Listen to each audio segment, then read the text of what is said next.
on their face. So this technology takes a very complex telescope and shrinks it down into something that we can put into the eye. And we do this traditionally at the time of cataract surgery. So we take out your cataract and we put in this lens. And there's been some recent changes with how we approach this, that now we can take out your existing cataract lens, your artificial lens, your intraocular lens, and replace it with this device if certain criteria are met. So back to the scarred macula, you have this center. So just say the word cat is there and you can't see part of the C, the A, and part of the T. Well, what this does is it magnifies the image onto your retina so that now maybe just part of that A you can't see. So you're gaining perspective on everything because everything gets blown up. There are external telescopes that can be mounted on people's glasses that provide a similar type experience, but the difference is when it's in your eye, when you move your eyes to the left or right, it moves with you. Whereas if you have something on your glasses, you have to move your whole head in order to be able to see what you're looking at. So there is that advantage.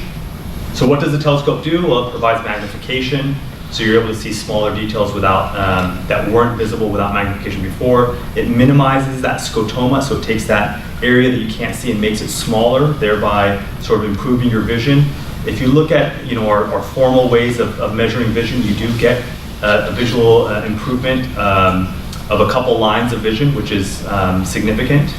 And then I think one of the bigger benefits is that it permits natural scanning, and then it allows vision improvement for, I think, more day-to-day stuff. If you actually look at some of my happiest patients with this, their vision didn't improve significantly when we measure them in clinic, but their quality of vision and their quality of life improved significantly. So when you look at the telescope, one of the key outcome measures is really this threshold of 2200 that I mentioned. So patients who are worse than that, are legally blind, centrally blind, and with the telescope we find that they sort of leapfrog that 2200 and get to a point where their average vision is not great. I mean, you're not going to be driving a car, but you can enjoy TV, you can take care of yourself, and that's one of the things we see in a lot of patients who have macular degeneration.